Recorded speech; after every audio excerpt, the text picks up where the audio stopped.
যে কাপটা দেখতে পাচ্ছেন, এই কাপটা ধারণ ক্ষমতা হচ্ছে 280 মিলি। এর মধ্যে একটু লিকার, 20 গ্রাম সুগার, গরম পানি, জাস্ট। এটা প্রাইস কত? সৌদি আরবে 5 রিয়াল। বাংলাদেশি টাকায় কনভার্ট করলে 165 টাকার মতো এক কাপ চায়ের দাম। এটা খেতে আমার সময় লাগবে 5 মিনিট, হাইস্ট 5 মিনিট, এর বেশি তো না। এখন আসি মূল কথায়, যারা আমাদের দেশে চা উৎপাদন করে তারা নাকি 7 থেকে 8 ঘন্টা মজুরি দিয়ে, কেউ 10 ঘন্টা মজুরি দিয়ে তারা একদিনে আয় কত পায়? 178 টাকা। অথচ আমি 5 টাকা দিয়ে চা খেলাম।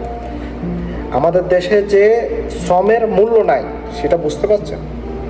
কোন দেশ নিয়ে অহংকার করেন আপনারা? কোন দেশ নিয়ে এত নির্বাচন এত এত কিছু, এত উন্নয়ন, এত ডিজিটাল, সিঙ্গাপুর করে বলবেন, আমেরিকা করে বলবেন, এইসব গরিব দুঃখী মানুষের আগে কর্মসংস্থান ঠিক করেন না। ধ্বংস হয়ে যাক না এইসব দেশ, প্রয়োজন নাই তো। যেসব দেশে আপনার শ্রমিকের দাম নাই, শ্রমিকের মজুরির দাম নাই, ওইসব দেশ থাকার দরকার নাই, প্রয়োজন নাই, ধ্বংস হয়ে যাক।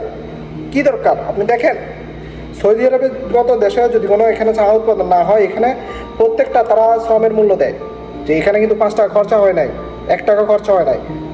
তারা কেন দিছে?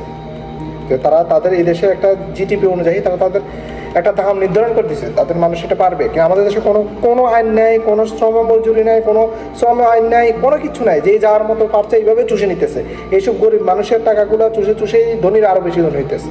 ধ্বংস হয়ে যাবে। সেসব দেশের প্রয়োজন নাই, যেসব দেশের শ্রমিকের মজুরির কোনো দাম নাই, ধ্বংস হয়ে যাক। ধনী দেশগুলো আরও উন্নত হবে, তাদের চিন্তাভাবনা আরও উন্নত। আমাদের দেশের চিন্তাভাবনা নিম্নমানের। সবাই চায় যে গরিবটা মন মারে কীভাবে ধনী হওয়া যায়। দেশটা পুরো ধ্বংস করে দিচ্ছে।